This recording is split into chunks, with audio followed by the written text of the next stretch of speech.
தந்தி தொலைக்காட்சி நேயர்களுக்கு வணக்கம். நல்லதை சொல்வோம், நல்லதை செய்வோம், நல்லதே நடக்கும். இன்று 30/6/2024 ஞாயிற்றுக்கிழமை. ரேவதி நட்சத்திரம் காலை 9:11 வரை, பிறகு அஸ்வதி நட்சத்திரம். இன்றைக்கு நான் உங்களுக்கு சொல்ல இருக்கிற நல்ல கருத்து, நட்சத்திரம் பார்த்து நாம் வழிபட்டால் அச்சமில்லாத வாழ்க்கை அமையும். அதாவது இன்றைக்கு எந்த நட்சத்திரம்னு பார்க்கணும். அந்த நட்சத்திரத்துக்குள்ள அதிதேவதையை கும்பிட்டோம்னா அந்த நாள் பூரா நல்லா இருக்குமா. அதில் பார்த்தோம் அப்படின்னா காலையில் 9:11 வரைக்கும் ரேவதி நட்சத்திரம். அதுக்கப்புறம் பெரும்பான்மையான நாட்களில் என்ன வருது நேரத்தில் அப்படின்னா அசுவதி வருது. அசுவதி, மகம், மூலம், இது மூணும் கேதுவுக்குரிய நட்சத்திரம். கேது அப்படின்னாலே பிள்ளையாரை கும்பிடணும். இந்த பிள்ளையாரில் எத்தனையோ பிள்ளையார் உங்களுக்கு முன்னாடி சொல்லியிருக்கேன். கற்பக விநாயகரை பற்றி சொல்லியிருக்கேன். பொய் சொல்லா பிள்ளையார், பொல்லா பிள்ளையார், செல்வ விநாயகர், சித்தி விநாயகர்னு ஊரங்கும் பிள்ளையார்கள்லாம் இருக்குது. ஏதாவது ஒரு விநாயகர் பெருமான் ஆலயம் சென்று நீங்கள் கும்பிடணும். பொதுவாக கற்பக விநாயகருக்கு ஒரு பாடல் உண்டு. அதில் என்ன எழுதியிருக்கு, அந்த பாடல் எப்படி இருக்கும் அப்படின்னா, ஆனை வடிவானவனே கற்பகமூர்த்தி, நல்ல அருகம்புல் ஏற்றவனே கற்பகமூர்த்தி, பானை வயிர் ஆனவனே கற்பகமூர்த்தி, அந்த பரமனுக்கு திருமகனே கற்பகமூர்த்தி, சந்தனத்தில் மணங்கமடும் கற்பகமூர்த்தி, உனை சதுர்த்தியிலே வரங்கொடுக்கும் கற்பகமூர்த்தி, மந்திரத்தில் ஓம் வடிவம் கற்பகமூர்த்தி, உன்னை மறவாமல் போற்றிடுவோம் கற்பகமூர்த்தின்னு வரும். அதற்கு அடுத்த பத்தி ரொம்ப அற்புதமான பத்தி. மோதகத்தில் பிரியம் வைத்தாய் கற்பகமூர்த்தி. அகங்கள் மோதினால், அதாவது அகம் என்றால் மனம், ஒரு மனத்தோட ஒரு மனம் மோதுறதுன்னா சண்டை. சண்டையெல்லாம் வந்துச்சு அப்படின்னா இதுக்கு மோதகம் படைச்சு கும்பிட்டோம் அப்படின்னா அந்த சண்டை சச்சரவு தீந்துருமா. மோதகத்தில் பிரியம் வைத்தாய் கற்பகமூர்த்தி என்று முன்கையால் அருள் வழங்கும் கற்பகமூர்த்தி. தும்பிக்கையால் அருள் வழங்குது. அதுக்கு அடுத்த வரி, சாதகத்தில் எது நடந்தும் கற்பகமூர்த்தி, உன்னை சந்தித்தால் வரம் கிடைக்கும் சற்பகமூர்த்தி. கேது திசை நடந்தாலும் சரி, ராகு திசை நடந்தாலும் சரி, சனி திசை நடந்தாலும் சரி, ஜாதகத்தில் எது நடந்தும் கற்பகமூர்த்தி, உன்னை சந்தித்தால் வரம் கிடைக்கும் கற்பகமூர்த்தின்னு அந்த பாடல் சொல்லுது. அந்த ஆனைமுகனை சந்திச்சா அப்படின்னா நமக்கு ஆனந்தமான வாழ்க்கை வருமா. அது எப்போ சந்திக்கணும்னா, என்றைக்குமே நம்ம பிள்ளையாரை கும்பிடணும். பிள்ளையார் சொல்லி போட்டு காரியத்தை தொடங்கினால்தான் எல்லையில்லாத மகிழ்ச்சி கிடைக்கும். என்றாலும் இன்று அசுவதி நட்சத்திரம் காலை 9:11 மேல் வருவதனாலே இன்று அசுவதிக்குரிய விநாயகப் பெருமானை வழிபட்டால் அனைத்து நலன்களும் உங்களுக்கு கிடைக்கும் என்று சொல்லி இனி இன்றைய ராசி பலன்களை இப்பொழுது உங்களுக்கு வழங்கப் போகின்றேன். மேசராசி நேயர்களே, உங்களுக்கெல்லாம் இன்று ஒரு இனிய நாள். இருந்தாலும் கூட பொறுப்புகள் சொல்வதை தவிர்க்க வேண்டிய நாள் என்று கருதலாம். போன் மூலம் உங்களுக்கு வருகின்ற தகவல் செலவிட வைக்கப் போகிறது. விரையாதிபதியான செவ்வாய் 2ஆம் இடத்தில் இருக்கின்றார், தனஸ்தானத்தில். விரயத்திற்கேற்ற தனம் உங்களுக்கு வரும் என்றாலும் கூட இன்றைக்கு விரயங்கள் கொஞ்சம் அதிகமாகவே இருக்கலாம். வீடு சம்பந்தமாகவும் இருக்கலாம், பிள்ளைகள் சம்பந்தமாகவும் இருக்கலாம், பெற்றோர்கள் சம்பந்தமாகவும் இருக்கலாம். என்ன இருந்தாலும் கொஞ்சம் மனதிலே தன்னம்பிக்கை உங்களுக்கு தேவை. தடைகள் அகல வேண்டுமானால் தன்னம்பிக்கையை கை கொள்ள வேண்டும். இன்று காலை 9:11 மேல் சந்திரபலம் உங்கள் ராசிக்குள் வருவதனாலே மதியத்திற்கு மேல் உங்களுக்கு மனக்கலக்கம் கொஞ்சம் கூடுதலாகவே இருக்கலாம். ரிஷபராசி நேயர்களே, உங்களுக்கெல்லாம் இன்றைக்கு குடும்ப சுகம், குடும்ப முன்னேற்றம் கூடுகின்ற நாள். கூடுதல் லாபம் தொழிலிலே கிடைக்கப் போகின்றது. உங்களுடைய தொழிலை பொறுத்தவரை இன்றைக்கு நீங்கள் எடுத்த முடிவுகள் வெற்றிகரமாக இருக்கும். யாருக்கு எதை செய்ய வேண்டும் என்று நீங்கள் நினைக்கிறீர்களோ அதை செய்வீர்கள். அதன் மூலமாகவும் உங்களுக்கு நல்ல பெயர் கிடைக்கலாம். உத்தியோகத்தில் நீங்கள் இருப்பவர்களாக இருந்தால் உத்தியோக ஸ்தானாதிபதியாக விளங்கும் சுக்கிரன் 2இல் இருப்பதனாலே உத்தியோக உயர்வு, ஊதிய உயர்வு உண்டு. மேலதிகாரிகள் உங்களுக்கு நுணுக்கங்களை கற்றுக் கொடுப்பார்கள்.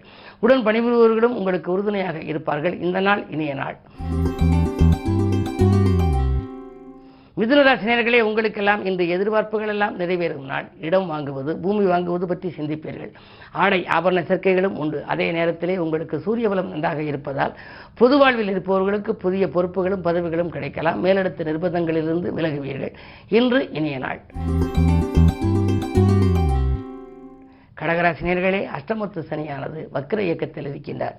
எனவே உங்களுக்கெல்லாம் இன்று நன்மைகள் கிடைக்கும். உயர் அதிகாரிகளால் ஆதரவுகள் உங்களுக்கு கூடுதலாகவே உண்டு. மேலதிகாரிகள் சில நுணுக்கங்களை உங்களுக்கு கற்றுக் கொடுப்பார்கள். இடம் வாங்குவது, பூமி வாங்குவது பற்றி சிந்திப்பீர்கள். உத்தியோகம் மட்டுமல்ல, தொழிலில் கூட இடமாற்றங்கள் செய்யலாமா என்று நீங்கள் யோசிப்பீர்கள். புதன் ராசியில் இருப்பதால் மாமன் மைத்துனர் வழியில் ஒரு மங்கல் நிகழ்ச்சிகள் நடைபெறுவதற்கான அறிகுறிகள் தென்படும். சிம்மராசி நேயர்களே, இன்று காலை 9:11 வரை உங்களுக்கு சந்திராஷ்டமம். எனவே அதிகாலையில் எந்த முயற்சியும் நீங்கள் செய்ய வேண்டாம். அப்படி முயற்சிகள் செய்தால் அது நடைபெறுவதில் கொஞ்சம் தடைகள் இருக்கலாம். ஆனால் 9:11க்கு மேல் சந்திரபலம் கொஞ்சம் நன்றாக இருப்பதனாலே அதற்கு பின்னால் நீங்கள் செய்யும் முயற்சிகளில் வெற்றி கிடைக்கும். அதே நேரத்தில் உங்களுக்கு மனக்கவலைகள் அதிகாலையில் கொஞ்சம் அதிகரிக்கலாம். நண்பர்கள் கூட தொலைபேசி வாயிலாக ஏதாவது ஒன்று சொல்லப்போய் நீங்கள் ஒன்று சொல்லப்போய் விசுவரூபம் எடுத்து சில பிரச்சனைகள் வரலாம். எனவே அதிகாலையில் கொஞ்சம் கவனத்தோடு நடந்து கொள்ள வேண்டும். மதியத்திற்கு மேல் உங்கள் மனக்குழப்பங்கள் அகலும். தொழில் உத்தியோகத்தில் உங்களுக்கு நீங்கள் எதிர்பார்த்த நற்பலனில் ஓரளவேனும் கிடைக்க வேண்டுமானால் இன்று அருகில் இருக்கும் ஆலயம் சென்று சிவனை வழிபடுவது நல்லது. கன்னிராசி நேயர்களே, குரு பார்வை இருப்பதனாலே இன்றைக்கு சந்திராஷ்டமம் பெரிய அளவில் உங்களுக்கு பாதிக்காது. இருந்தாலும் காலை 9:11க்கு மேல் உங்களுக்கு சந்திராஷ்டமம். எதை செய்தாலும் கொஞ்சம் யோசித்து செய்ய வேண்டும். இறைவனை பூஜித்து செய்ய வேண்டும். இறை நாமத்தை வாசித்தும் செய்ய வேண்டும். தொற்ற காரியங்கள் வெற்றி பெற வேண்டுமானால் அருகில் இருப்பவர்களை அனுசரித்துக் கொள்ள வேண்டும். பணப்பொறுப்பு சொல்லி மாற்றிக்கொள்ள வேண்டாம். நீங்கள் எவ்வளவுதான் சிறப்பாக செயல்பட்டாலும் கூட உங்களுடைய செயல்பாட்டுக்கு உரிய அங்கீகாரம் உங்களுக்கு கிடைக்காது. துலாம் ராசி நேயர்களே, உங்களுக்கெல்லாம் பதவி உயர்வு பற்றிய பரிசீலனையில் இருக்கும் நாள் இந்த நாள். உத்தியோகத்திலே பதவி உயர்வுக்காக நீங்கள் பல நாட்களாக காத்திருப்பீர்கள். அது பரிசீலனையில் இருக்கலாம். ஆனால் அது நடைபெறுவதற்கான அறிகுறிகள் தென்படப் போகின்றன.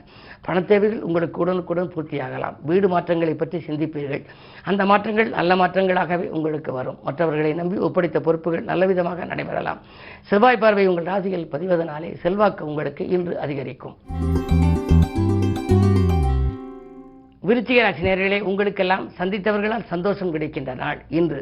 தக்க சமயத்தில் நண்பர்கள் உங்களுக்கு கை கொடுத்து உதவுவார்கள். தொழில் உத்தியோகத்தில் நீங்கள் எதிர்பார்த்த நற்பலன்கள் கிடைக்கும். அதிகார பதவியில் உள்ளவர்களின் ஆதரவும் உங்களுக்கு உண்டு. குறுபார்வை இருப்பதனாலே கல்யாண கனவுகள், அது மட்டுமல்ல பெற்றோர்களின் மணிவிழாக்கள், முத்து விழாக்கள் நடைபெறலாம். இல்லம் கட்டி குடியேற வேண்டும் என்ற எண்ணங்கள் கூட நிறைவேறுவதற்கான அறிகுறிகள் இன்றைக்கு தென்படப் போகிறது. பாகப்பெருமைகள் சுமூகமாக முடியும். அரசல் புரசலாக இந்த அண்ணன் தம்பிகளுக்குள் இன்று ஒற்றுமை பலப்பட வழிபிறக்கும். இந்த நாள் நல்ல நாள். தனுசு ராசி நேயர்களே, உங்களுக்கு பொது வாழ்விலே புகழ் கூடுகின்ற நாள். புதிய திருப்பங்கள் ஏற்படும். புகழ்மிக்க ஆலயங்களுக்கு சென்று வர வேண்டும் என்று நீங்கள் நினைப்பீர்கள். உங்களுடைய எண்ணங்கள் ஈடேறும் விதத்திலே இன்று கிரகநிலைகள் சாதகமாகவே இருக்கின்றன. பயணங்களால் கூட உங்களுக்கு பலன் உண்டு. மறைந்த புதலால் நிறைந்த தனலாபமும் கிடைக்கும். இந்த நாள் நல்ல நாள். மகர ராசி நேயர்களே, உங்களுக்கு ராசிநாதன் சனி வக்கிர இயக்கத்தில் இருப்பதால் ஆரோக்கிய தொல்லைகள் உண்டு. அதிகார பதவியில் உள்ளவர்கள் உங்களுக்கு அனுகூலமாக நடந்து கொள்ள மாட்டார்கள். நீங்கள் கேட்ட சலுகைகள் கிடைப்பதில் கொஞ்சம் தாமதம் ஏற்படலாம். உடல் நலத்திற்காக ஒரு தொகையை செலவிடும் சூழலும் உண்டு. இன்று மதியத்திற்கு மேல் உங்களுக்கு மனக்குழப்பம் கூடுதலாகவே இருக்கும். எந்த முயற்சிகள் செய்தாலும் நீங்கள் திட்டமிட்டு செய்ய இயலாத நாள் இந்த நாள். கும்பராசி நேயர்களே, உங்களுக்கு சனி வக்கிரம் பெற்றிருப்பதனாலே உறவினர்களின் உதவி கிடைத்து மகிழ்கின்ற நாள். உதிரி வருமானங்கள் உங்களுக்கு உண்டு. 3ஆம் இடத்திலே செவ்வாய் பலம் பெற்றிருக்கிறார். ராஜநாதன் வக்கிரம் பெற்றாலும் கூட 4இல் இருக்கும் குருவினுடைய பார்வை உங்கள் ராசிக்கு 12இல் பதிவதனாலே பயணங்கள் அதிகரிக்கும். இடமாற்றங்கள், வீடு மாற்றங்கள் செய்யலாமா என்று சிந்திப்பீர்கள். தொழில் உத்தியோகத்தில் உங்களுக்கு கணிசமான லாபம் கைகளிலே புரளும் விதத்திலேயே இருக்கின்றது. சுக்கிரபலம் நன்றாக இருப்பதால் அக்கறை செலுத்தாத காரியத்தில் கூட ஆதாயங்கள் கிடைக்கும். குடும்பத்திலே இருந்த சலசலப்புகள் மாறி கலகலப்புகள் உருவாகும் விதத்தில் இன்றைய கிரகநிலை நன்றாகவே இருக்கிறது. மீனராசி நேயர்களே, உங்களுக்கு காலை 9:11 வரை உங்கள் ராசிக்குள் சந்திரன். மனதுகாரகன் சந்திரன் ராகுவோடு இருக்கின்ற பொழுது மனக்கவலைகள் கொஞ்சம் அதிகரிக்கும். விரயங்கள் கூடுதலாக இருக்கும். எதை நீங்கள் தொட்டாலும் தொற்ற காரியங்களில் கொஞ்சம் தடைகளும் தாமதங்களும் வரலாம். ஆனால் 9:11க்கு மேல் சந்திரன் மாற்றம் பெற்று 2ஆம் இடத்துக்கு வருகின்றார். பஞ்சமாதிபதி 2இல் வருகின்ற பொழுது பிள்ளைகளின் கல்விக்காகவோ அல்லது அவருடைய எதிர்கால நலன்கருதியோ நீங்கள் எடுத்த முயற்சிகளில் வெற்றி கிடைக்கும். மாலை நேரத்தில் உங்களுக்கு பணவரவு திருப்திகரமாக இருக்கும். வாங்கல் கொடுக்கல் நன்றாகவே இருக்கிறது. உடன்பிறப்புகள் உங்களுக்கு உதவிக்கரம் நீட்டுவார்கள். கடன் சுமை பாதிக்கு மேல் குறைய ஒரு வழி பிறக்கும். இந்த நாள் உங்களுக்கு ஒரு இனிய நாள் என்றாலும் கூட ஜென்மத்தில் ராகு இருப்பதால் சர்ப்ப பிரீதிகளை செய்து கொள்வதே நல்லது. மேலும் விவரங்கள் அறிய தினத்தந்தி படியுங்கள்.